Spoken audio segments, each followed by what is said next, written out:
MSc का कौन सा ऐसा प्रोजेक्ट यूज किया जाए इन the field of data analytics and artificial intelligence कि जो बहुत इन डिमांड हो, और उसके बाद जैसे हम अपना प्रोजेक्ट कंप्लीट करें या आप अपनी डिग्री कंप्लीट करें, that we get a job in the industry. Or if you would like to do a PhD after doing your graduation, then what kind of projects are in demand these days that can help them to get the scholarship, the fully funded scholarship for the PhD position in the UK.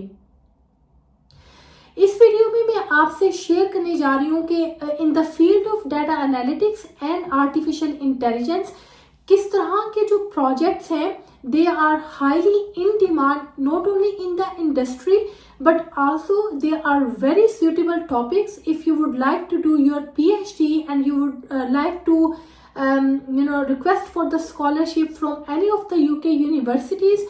तो आपको इस video को सुनना होगा. इस video में मैं आपसे वो सारी इंफॉर्मेशन शेयर करूंगी कि what kind of projects are capable of getting PhD scholarship in the UK and especially in the field of data analysis and artificial intelligence. अगर आप मेरे चैनल पर न्यू हैं तो my name is Dr. Shmaila Iram. I am a senior lecturer in the UK University. I am teaching to MSc and PhD students in the field of data analysis and artificial intelligence. सबसे पहले आ जाते हैं हम लोग the selection of a project. इसमें जो आपको project select करना होता है ना, उसमें बहुत सारे फैक्टर्स जो हैं वो कंट्रीब्यूट करते हैं. First of all I would recommend you to follow the interest as well as those demands और the skills that are in demand. आपने ये सर्च करना है कि वो कौन सी ऐसी स्किल्स हैं जो कि इंडस्ट्री में इन डिमांड है, या कि जो आजकल इन डिमांड टॉपिक्स हैं वो कौन से हैं. उसके साथ साथ आपको उसको अलाइन करना होगा अपने इंटरेस्ट के साथ. तो देखिए, कोई भी एक चीज दूसरी चीज के बगैर बिल्कुल भी इनसिग्निफिकेंट है. अगर आपका किसी एक फील्ड में बहुत इंटरेस्ट है लेकिन आपको लेटेस्ट टेक्नोलॉजी, लेटेस्ट जो है वो स्किल्स के बारे में या एडवांसमेंट्स के बारे में पता ही नहीं है, तो this kind of things will not help you to get a job और गेट अ स्कॉलरशिप. लेकिन अगर आप अपने इंटरेस्ट को जो इन डिमांड स्किल्स हैं या फिर जो वेरी हॉट टॉपिक्स हैं दीज डेज, उनके साथ अगर आप इंटीग्रेट कर लेंगे, दिस काइंड ऑफ कोलैबोरेशन और this kind of like combination will help you to achieve your targets. अच्छा, सिलेक्शन ऑफ द प्रोजेक्ट में इन दो चीज़ों के अलावा जो चीज़ बहुत ज़्यादा इम्पोर्टेंट है वो है case study, the application domain. ठीक है, ये चीज बहुत इंपॉर्टेंट है. फॉर एग्जाम्पल, आप किस डोमेन में अपना नॉलेज जो है वो अप्लाई करना चाह रहे हैं. बीइंग अ डाटा साइंटिस्ट या working in the field of computer science, हमारे लिए ये बहुत जरूरी होता है कि हम क्रॉस डिसिप्लिनरी रिसर्च करें. क्रॉस डिसिप्लिनरी रिसर्च या क्रॉस डिसिप्लिनरी प्रोजेक्ट का मतलब ये होता है कि you have a skill, knowledge, understanding in your own field and you are applying that knowledge and skills into another topic and another field. जैसे for instance मैं अगर आपको अपने प्रोजेक्ट की एग्जांपल दूं तो मैंने जो अपना एमएससी का जो मेरा प्रोजेक्ट था उसमें मैंने एक इंफॉर्मेशन सिस्टम डेवलप किया था फॉर द एजुकेशन सिस्टम. अब एजुकेशन सिस्टम जो है वो बेसिकली मेरी एक एप्लीकेशन डोमेन है, ठीक है, और जो इंफॉर्मेशन सिस्टम है it's a topic from the field of computer science. So I have combined these two field together. अब जो PhD का मैंने प्रोजेक्ट किया था उसमें I have applied the skills and knowledge of machine learning and advance machine learning skills, जो कि एक आर्टिफिशियल इंटेलिजेंस की ब्रांच है, into the field of health. अब देखिए, हेल्थ एक डिफरेंट फील्ड है और जो डाटा साइंस है वो एक डिफरेंट फील्ड है, but now because you are working on these two fields together, तो इस तरह का जो प्रोजेक्ट होगा that will be called cross disciplinary project. तो जो आपने जो प्रोजेक्ट सिलेक्ट करना है ना, इसमें तीन चीजें बहुत इंपॉर्टेंट है. Your interest, secondly the in demand skills और the hot topics or the advancement in the technology, and the third thing is application domain where you are going to apply your knowledge. तो आप जब भी अपना project select करें तो पहले इन तीन चीजों को जरूर कंसीडर करें. सेकेंड पॉइंट ये है challenge identification with the help of industry. आप कोई भी प्रोजेक्ट अपना कर रहे हैं, अगर आपके प्रोजेक्ट के अंदर there is an input from the stakeholders or from the industrial partners, then automatically your project will have high significance as compared to other projects where the industry is not involved. तो आपने ये कोशिश करनी है कि आप कोई भी प्रोजेक्ट, जो भी आपने प्रोजेक्ट सिलेक्ट किया है, early on in the process आप किसी भी इंडस्ट्रियल पार्टनर के साथ अपनी 1 या 2 डिस्कशन ज़रूर कर लें.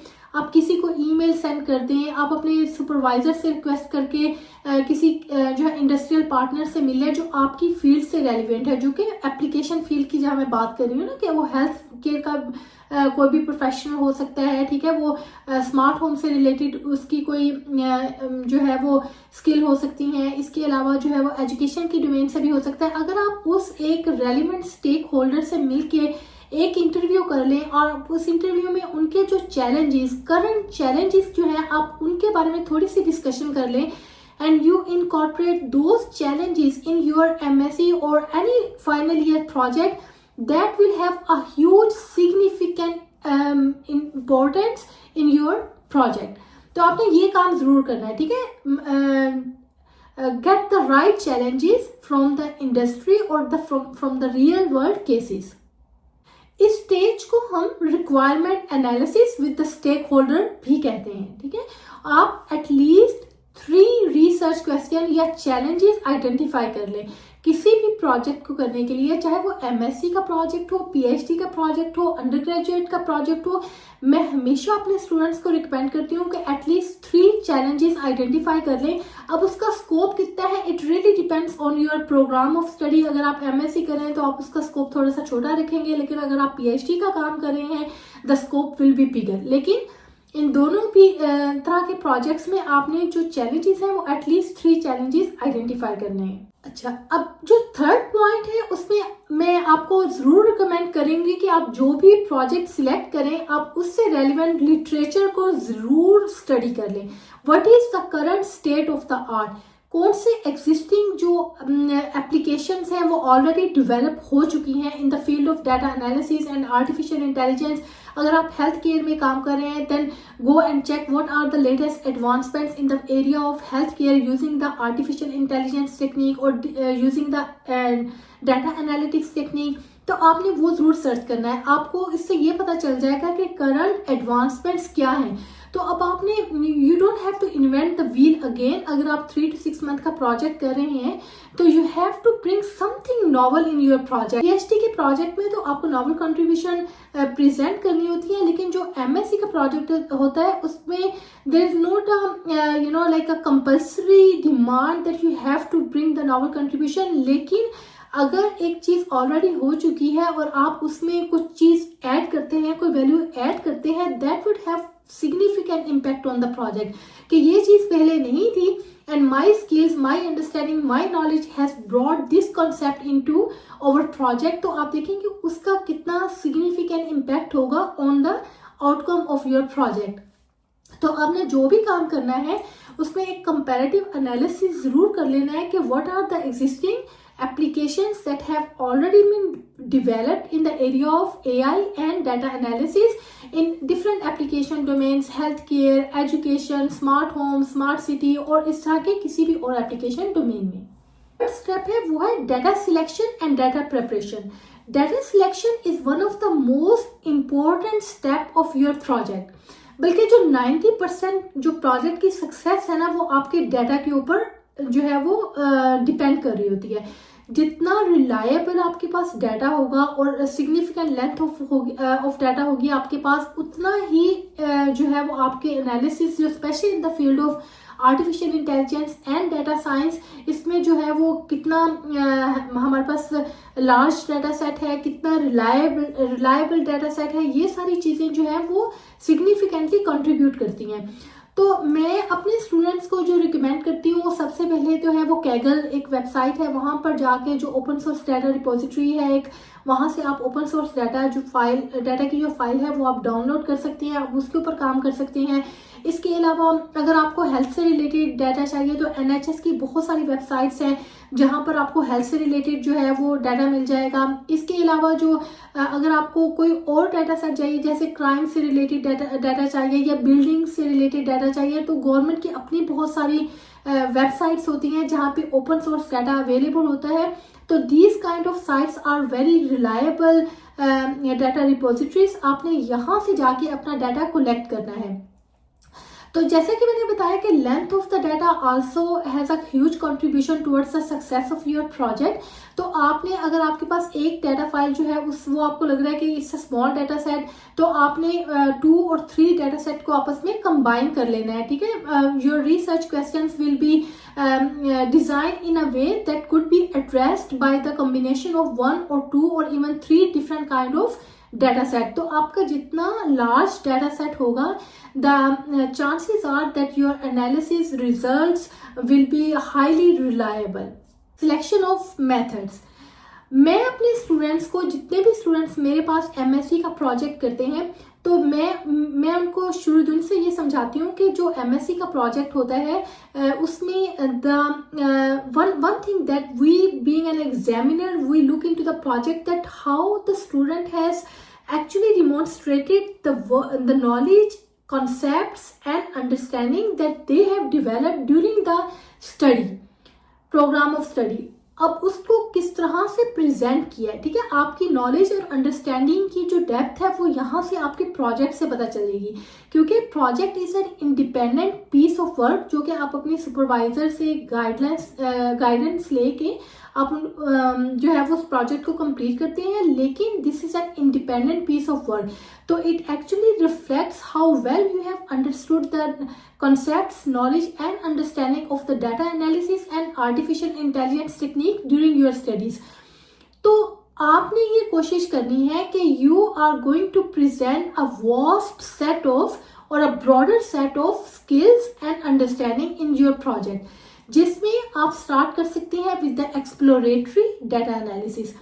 एक्सप्लोरेटरी डाटा एनालिसिस में आपने अंडरस्टैंड करना है what is the relationship of input variable with the output variable, ठीक है। अब ये मैं ज़्यादा टेक्निकल डिटेल में नहीं जाऊंगी, मतलब आपका जो इनपुट जो भी आपके पास डाटा सेट है उससे जो आप आउटपुट क्रिएट करना चाहते हैं उनका आपस में रिलेशनशिप क्या है, स्ट्रेंथ ऑफ द रिलेशनशिप क्या है, ठीक है। कौन कौन से एट्रीब्यूट्स ऐसे हैं जो कि, या डाटा सेट के जो कॉलम्स हैं जिनको हम एट्रीब्यूट्स बोलते हैं, that have huge significant impact on the outcome. तो ये सारी चीजें आप एक्सप्लोरेटरी डाटा एनालिसिस में फाइंड आउट करते हैं। जब आपको वो सिग्निफिकेंस का पता चल जाता है तो आप उन पे एट्रीब्यूट्स को यूज करके अपनी कोई भी प्रिडिक्टिव मॉडलिंग की टेक्निक्स जो हैं वो आप डिजाइन कर सकते हैं, डेवलप कर सकते हैं। जैसे एडवांस्ड मशीन लर्निंग की कोई टेक्निक है, एडवांस्ड डीप लर्निंग की कोई टेक्निक है, ठीक है। आप इससे रिलेटेड कोई भी काम कर सकते हैं। ये एक must have kind of thing है। अगर आप एआई से रिलेटेड या फिर आप डाटा साइंस से रिलेटेड कोई प्रोजेक्ट कर रहे हैं तो आपको इस तरह के प्रिडिक्टिव मॉडल्स जो हैं वो तैयार करना होते हैं, ठीक है। फिर उसके बाद लास्ट चीज आ जाती है how you are going to present your work at the end. तो उसमें मैं अपने स्टूडेंट्स को ऑलवेज आई रिकमेंड कि डेवलप इंटरफेस और a dashboard where you can actually present your work to the stakeholders, अपने एग्जामिनर को भी दिखा सके। क्योंकि अगर आप देखिए, being a data scientist you know the technicalities and you know the complexities of analysis where you are working on the data set. However, me being a stakeholder, I have no interest that how complex the data set was or how complex your methods are. मुझे किस चीज में interest है कि आप जितना भी आपने एनालिसिस किया है उसको बहुत ही इजीली और अंडरस्टैंडेबल वे में आप मुझे प्रेजेंट कर दें। उसमें मैं अपने स्टूडेंट्स को ऑलवेज आई रिकमेंड कि develop some kind of dashboard where you can actually show the data and the graphs to the stakeholder to develop that mutual understanding between yourself and your audience और the stakeholder. तो ये आपने 3 काम जरूर करने हैं अपने methods में। अपने मेथड के अंदर exploratory data analysis, predictive modelling and interactive visualisation platform. अगर आपका प्रोजेक्ट इन 3 डिफरेंट एट्रीब्यूट्स पे मुश्तमिल होगा, कंसिस्ट कर रहा होगा, then chances are that project will be a very successful project. Evaluation of your product. अब आपने जो भी प्रोडक्ट बनाया है उसका पता कैसे चलेगा कि दिस प्रोडक्ट और this project has a value. उसकी आप इवेल्युएशन करेंगे, ठीक है। इन the field of data science और आर्टिफिशियल इंटेलिजेंस हमारे पास बहुत से साइंटिफिक मेजर्स होते हैं जिनको हम यूज करके इवेल्युएट कर सकते हैं कि how well we have produce the output.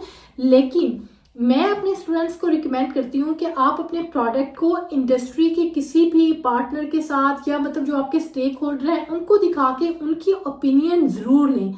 That has a huge impact on the credibility of your work. जब आप अपना प्रोजेक्ट किसी भी स्टेक होल्डर को दिखाते हैं, आप बताते हैं कि how this product is going to resolve the issues और the challenges that the industry has already identified, तो आप उनका फीडबैक ले सकते हैं कि how helpful your project is. और वो जो उनके फीडबैक होंगे that you can actually use in your project as a part of your evaluation strategy, that what are the significance or the positive impact of or the positive point of your project, जो कि आपको industry से feedback मिला होता है, वहां से आपने जो है वो उसके अंदर वो आपने आइडेंटिफाई करके वो लिखनी होती है। इसके अलावा आपको अगर कोई इंडस्ट्री से फर्दर फीडबैक मिला है कि how you can improve it further, वो भी आप उसकी इवेल्युएशन स्ट्रेटेजी का पार्ट बना सकते हैं और आप उसमें लिख सकते हैं कि in a future if I have more time or if I would like to extend this project further, then these are the changes I would like to do in the future।